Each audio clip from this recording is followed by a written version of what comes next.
బిర్యానీ చేసుకుందాం. దానికోసం అల్లం చిన్నుల్లిపాయలు, పచ్చిమిరపకాయలు, ఎండు కొబ్బరి, టమాటాలు, ఉల్లిపాయలు అన్నీ కోసి పక్కన పెట్టుకోవాలి.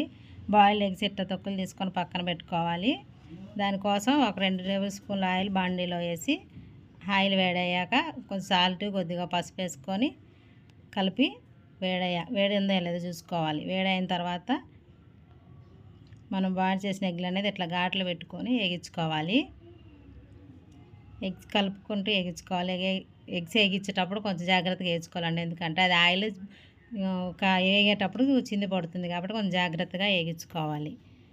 ఇదిగోండి ఇట్లా కలుపుకుంటూ వేగించుకోవాలి. వేగిన తర్వాత అదే దాంట్లో కొంచెం ఆయిల్ వేసుకొని ఉల్లిపాయలు కొంచెం వేగిన తర్వాత దాంట్లో 2 పచ్చిమిరపకాయలు అనేది చీలికలు చేసుకొని వేసుకోవాలి.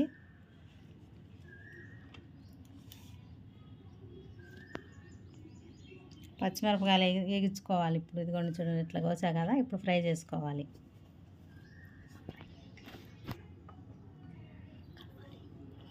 బాగా కలుపుకోవాలి. ఇట్లా కలుపుకుంటూ ఉంటే వేగుతాయి అన్నమాట.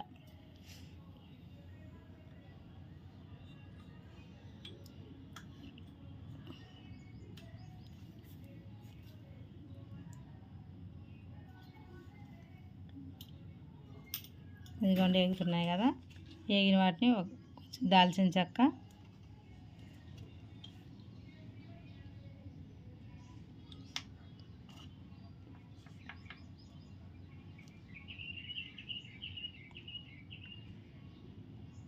నాలుగు లవంగాలు,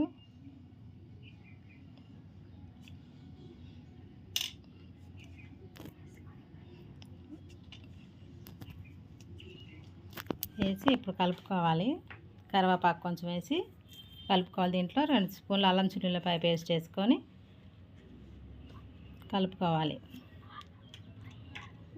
బాగా అల్లం చిన్నుల్లిపాయ పచ్చి వాసన పోయేంత వరకు ఇట్లా వేగించుకోవాలండి. వేగించుకొని చూడండి ఇట్లా వేగేటప్పుడు ఆయిల్ బయటకు వస్తుంది కదా, అట్లా బాగా వేగించుకోవాలి. దీంట్లో టమాటాలు కట్ చేసి పెట్టుకుని టమాటాలు వేసుకొని బాగా కలుపుకోవాలి. టమాటాలు ఎదుగుండి ఇట్లా మగ్గినంత వరకు కలుపుకోవాలి. మగ్గి ఇట్లా ఆయిల్ బయటకు వస్తుంది కదా, అట్లా ఆయిల్ బయటకు వచ్చేంత వరకు కలుపుతూనే ఉండాలి. అడుగంటకుండా ఉంటుంది, కలుపుతూనే ఉండాలి. ఆయిల్ బయటకు వచ్చింది కదా, ఇప్పుడు దీనికి రుచికి సరిపడా సాల్ట్,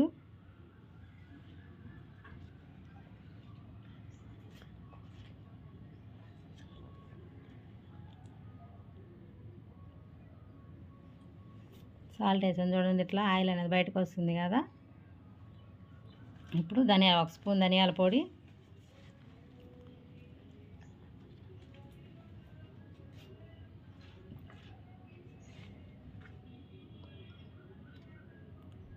½ స్పూన్ ధనియాల పొడి, గరం మసాలా కొంచెం,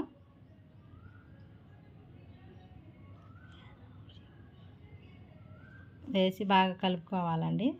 చూడండి ఇట్లా కలుపుకోవాలి. మాడకుండా చూసుకోవాలి, కలుపుతూనే ఉండాలి. ఎందుకంటే అడుగంటిపోతుంది కాబట్టి మాడవాసన వస్తుంది, అందుకని జాగ్రత్తగా కలుపుకోవాలి.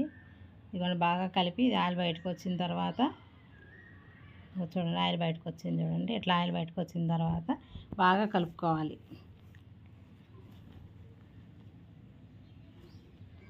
అడుగంటకుండా కలుపుతూనే ఉంటే టమాటాలు మగ్గి మసాలా అనేది బాగా ఉడుకుతుంది. ఇప్పుడు ఒక గ్లాస్కి 1 చెంబు వాటర్ పోసుకోవాలండి. మనం ఎన్ని గ్లాసులు బియ్యం అయితే నానబెట్టుకుంటామో దానికి తగ్గ వాటర్ పోసుకోవాలి. నేనైతే 3 గ్లాసులు బియ్యాన్ని నానబెట్టుకున్నాను, అందుకోసం 3 చెంబుల వాటర్ పోసుకుంటాను నేను.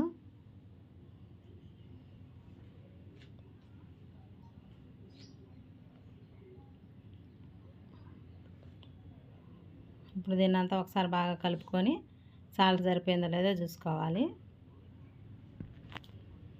నీళ్ళు తెరులుతున్నాయి చూడండి. ఇట్లా నీళ్ళు తిరిగినప్పుడు మనం నానబెట్టుకున్న బియ్యాన్ని వేసుకోవాలి. బియ్యాన్ని వేసుకొని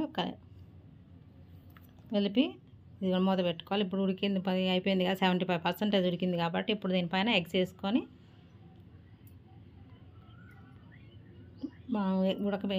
బాయిల్ చేసిన ఎగ్స్ వేసుకొని కొద్దిగా కసూరి మేతి, కొత్తిమీర, పుదీనా అట్లాంటివన్నీ వేసుకొని మూత పెట్టుకుంటే వేడి వేడి ఎగ్ బిర్యానీ